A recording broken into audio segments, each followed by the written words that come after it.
네, 문재인 전 대통령의 부인 김정숙 여사의 옷값 특활비 의혹 사건, 이 청와대 특수활동비가 옷값으로 쓰였다라는 의혹인데요. 지난 7월 경찰에서 무혐의로 처분됐었습니다. 그런데 갑자기 검찰에서 경찰에게 이거 재수사하라라고 요청했습니다. 이 논란 짚어보도록 하겠습니다.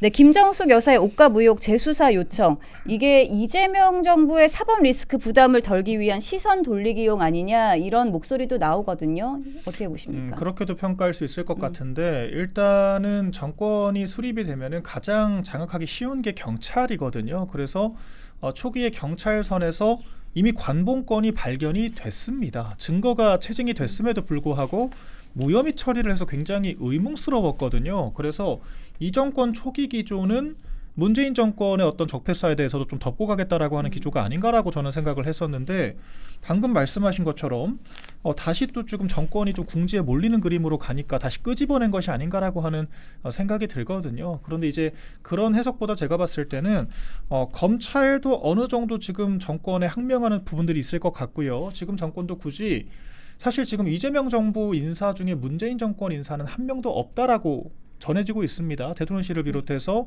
내각 행정부처 어디에도 문재인 정권 인사는 찾아볼 수가 없다라고 전해집니다. 차라리 허은하 전 개혁신당 대표 같은 보수 인사들을 쓸지언정 문재인 정권 인사 안 쓰겠다라고 하는 게 지금 기조거든요. 그렇기 때문에 검찰이 그렇게 하든 말든 이번 정권에서 딱히 문재인 정권을 비호하거나 방어할 이유는 없다 정도로도 가름을 할 수 있을 것 같거든요. 근데 뭐가 됐건 초기에 경찰이 관봉권이 발견됐음에도 불구하고 무혐의 처분을 내린 것은 대단히 잘못됐다라고 저는 생각을 합니다.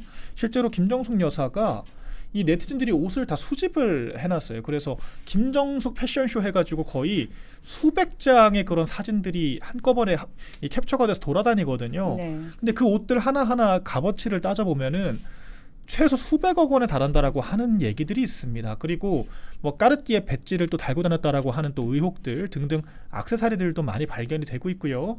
그러니까 일부에 대해서는 뭐 대통령실 당시 청와대가 반박을 하기도 했습니다만 여전히 의문스러운 건 사실이거든요. 그리고 정권이 5년 동안 지나가고 나서도 문재인 정권 문재인 부부의 자산은 상당히 증식이 되어 있었기 때문에 사비로 구매를 했을 수가 없는 겁니다. 그렇기 때문에 빌렸다라고 이야기를 했지만 결과적으로 빌렸다라고 하는 것도 확실하게 입증은 안 됐거든요. 그렇기 때문에 더 깊게 수사를 해봤어야 할 사안, 진작 했어야 할 사안인데 너무 늦게 수사가 이루어진 것도 굉장히 안타깝게 생각을 하고요.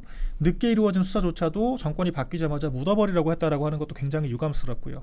그럼에도 불구하고 검찰이 일말에 바로잡고자 하는 의지가 남아있다면 확실하게 규명을 해서 국민들의 알 권리를 명명백백하게 보장을 해야 한다라고 생각을 합니다. 이게 사실 이 문재인 정권 당시에 정보공개 청구를 시민단체가 요청을 해서 법원에서 이거를 공개를 하라고 이야기를 했거든요. 그런데 문재인 정권이 끝나기 직전에 바로 대통령 기록물로 묶어버렸거든요. 30년 동안 지금 확인을 못하도록 되어 있습니다. 그렇기 때문에 수사기관을 통해서 밝히는 것 말고는 방법이 없다라고 하는 점 분명히 숙지를 해야 될 것 같습니다. 네.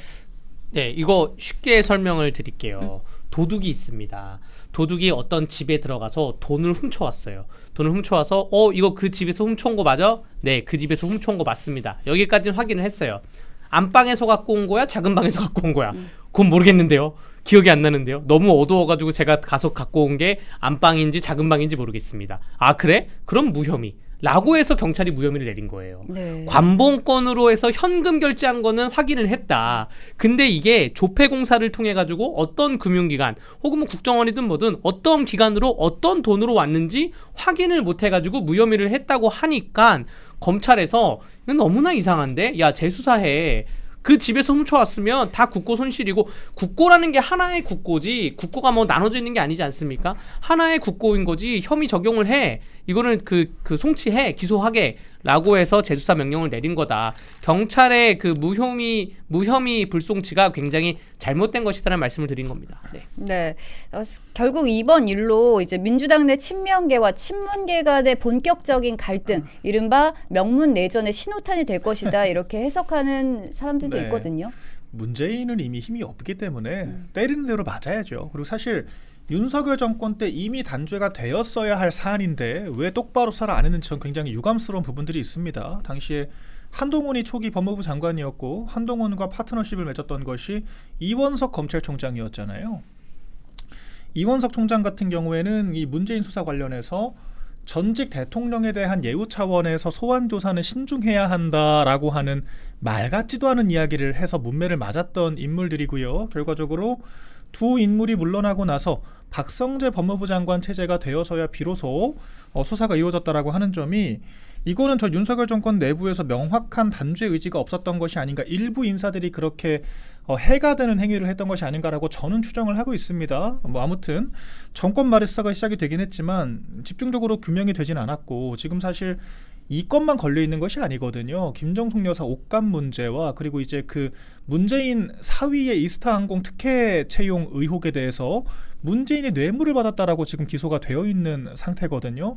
정확히는 문재인이 자리를 나눠주고 그 자리를 대가로 해서 사위에게 수억 원에 달하는 직장을 비롯한 혜택을 준 것이라고 하면 이건 뇌물죄에 해당한다라고 검사들이 검찰에서 법리 해석을 해서 기소를 한 상태입니다.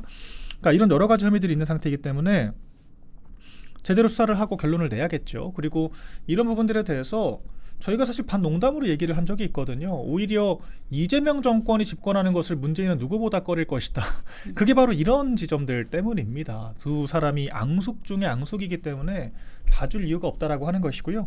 이것뿐만 아니라 그 이스타항공 특혜 채용 의혹도 명명백백하게 규명을 해야 될 것이고, 또 지금 조국혁신당도 다 엮여 있거든요. 애초에 조국혁신당 자체가 문재인 정권 때 민정수석실 인사들이 만들어낸 것이 바로 조국혁신당입니다. 그렇기 때문에 민정수석이 뭐 하는 자리입니까? 그 신우석이라고 하는 사람이 이 결과적으로 이 문다혜 부부의 어떤 대만 그 이동에 대해서 여러 가지 현금을 비롯한 관리를 했다라고 하는 그런 의혹들이 있는 거거든요. 그렇기 때문에 신우석이라고 하는 사람이 성추행으로 논란이 됐음에도 불구하고 이런 것들이 비화되고 문재인까지 피해를 입을까봐 조국이 건들지를 못하고 있다라고 하는 것이 지금 세간에 드러나 있는 사실관계들입니다. 그렇기 때문에 이 조국혁신당 문제부터 문다혜 문제 그리고 김정숙 문제까지 복합적인 것들을 지금 다뤄야 되는 상황이고요. 이런 것들이 지금 서서히 더 실체적 진실이 드러나지 않을까라고 저는 생각을 하고 있습니다. 네, 말씀대로 명명백백하게 공정한 수사를 통해서 진실을 밝혀내야 할 것 같습니다. 자, 그런데 지금 이 순간 지금 김정숙 여사 수사 카드를 왜 꺼내들었냐, 이것에 대해서 좀 배경을 좀 짚어봐야 될 것 같은데요. 일각에서는 정부가 최근 부동산 정책 실패 등으로 인한 비판 여론을 환기시키기 위해서 의도적으로 이렇게 이슈를 다시 꺼내든 거 아니냐, 이런 의견도 있고요. 아니면은 또 현 정부가 오히려 편파적인 정치 보복이라는 비판을 피하기 위해서 균형을 맞추는 차원에서 이런 거 아니냐, 이런 목소리도 있거든요. 네. 어떻게 보십니까? 그러니까 제가 지난번 이 방송에서도 말씀드렸다시피 지금 이재명 정부는 그 윤석열 정부를 능력으로는 이길 수가 없어요. 그나마 에이펙에 대해서도 뭐 잘했니 못했니 말들이 많은데 그것도 윤석열 정부가 다 준비해 왔던 거를 바톤 터치를 한 것에 불과하고요. 그 능력으로 이길 수 없으니까 결국 까내리기 위해서 내란 특검 3개 돌리고 특검 3개 돌리고 백혜룡 경장이 마약 뭐 하고 막 하다가 청와대에 각종 정보 보고가 막 올라오지 않습니까? 야, 이거 지금 우리가 부동산도 어렵고 온갖 욕을 먹고 있는데 지지율 떨어지고 있고 지지를 올리려면 어떻게 해야 돼? 라고 해가지고 이 중앙지검의 재수사 요청이 묵인, 용인, 뭐 승인 내지 간 것이라고 보여지고요.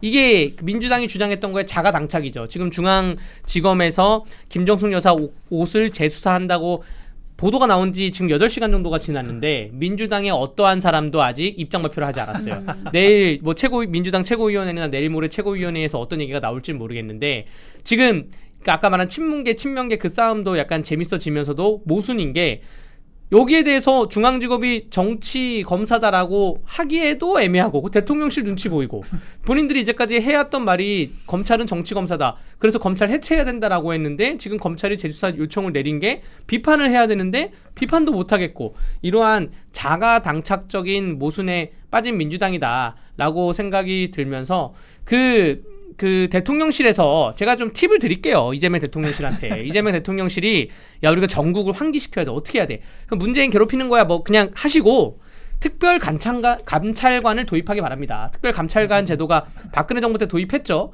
문재인 정부 5년 내내 도입 안 했어요. 맞아요. 윤석열 정부 때 도입하니 많이 하면서 그 한동훈 당대표가 100일 취임 때 도입하자라고 해서 도입하니 많이 하다가 계엄이 터진 거고 그동안 이재명 대통령이 그 민주당에서 특별감찰관 도입하라고 비판을 했잖아요. 자기들은 문재인 정부 때 5년 동안 도입 안 하면서 지금도 특별감찰관실이 있습니다. 거기에 직원이 근무하고 있어요. 3명 정도가. 그냥 월급만 받고 있는 거예요, 그 공무원들이. 근데 특별감찰관을 도입하는 걸로 전국을 좀 환기시키라고 말씀드리겠습니다. 네. 아까 전에 말씀해 주셨지만 민주당에서 아직 아무 입장을 내놓지 않고 있거든요. 그런데 이제 윤건영 의원이나 고민정 의원 등 이른바 친문계 인사들이 어떻게 나올지 좀 궁금하고 또 이게 민주당 내에 끼칠 영향 어떻게 될지 좀 궁금합니다. 일단은 지금 이런 사안들을 거론할 분위기가 아닌 것으로 생각이 되죠. 그러니까 민주당 자체가 진짜 저는 혹세무민도 이 정도면은 정말 도를 넘었다라고 생각을 할 정도로 어제 대장동 재판 결과를 보고 이재명이 무죄라는 것을 법원이 인정을 해줬다라고 논평을 하지 않습니까? 이렇게까지 사실 과도하게 이재명 개인의 로펌 역할 노릇이나 하는 그런 민주당이 정작 문재인 사건에 대해서는 이런 방구를 못하고 있다라고 하는 것이 큰 함이라고 생각을 하거든요. 결과적으로 이 지나간 권력에 대해서 비호해야 될 어떤 뭐 사명감을 못 느끼는 부분일 수도 있고요. 지금 당내 분위기 자체가 제가 아까 이미 행정부와 대통령실은 친문계를 완벽하게 배척을 하고 있다라고 얘기를 하지 않았습니까? 친문계라고 하는 존재 자체가 끈떨어진 조직이기 때문에 굳이 비호할 필요성을 못 느낀다라고도 볼 수 있을 것 같습니다. 제가 봤을 때는 후자 가능성이 높다라고 생각을 하고 그래서 이것은 뭐 대전이라고 평가하기에 너무도 기울어진 운동장이라고 생각이 되고요. 친문계 자체가 지금 그나마 구심점이라고 하는 게 조국 전 대표 정도, 현 비대위원장 정도인 건데 지금 너무도 모자란 모습들을 지금 보여주고 있기 때문에 조국당 자체가 지금 아예 관심 밖으로 밀려났거든요. 그러니까 조국이 출소를 했음에도 불구하고 뭐 나오자마자 무슨 뭐 돼지마리죽을 뭐 된장마리죽을 먹었니 안 먹었니 이런 얘기만 하다가 지금 완전히 나락으로 떨어졌거든요. 그렇기 때문에 친문이라고 하는 지금 조직 자체가 형해화되었다라고 보는 것이 맞다고 생각을 하고요. 조만간 이제 좀 친명과 그 반대되는 새로운 세력들이 나타나서 좀 구심점을 갖게 되지 않을까라고 생각을 합니다.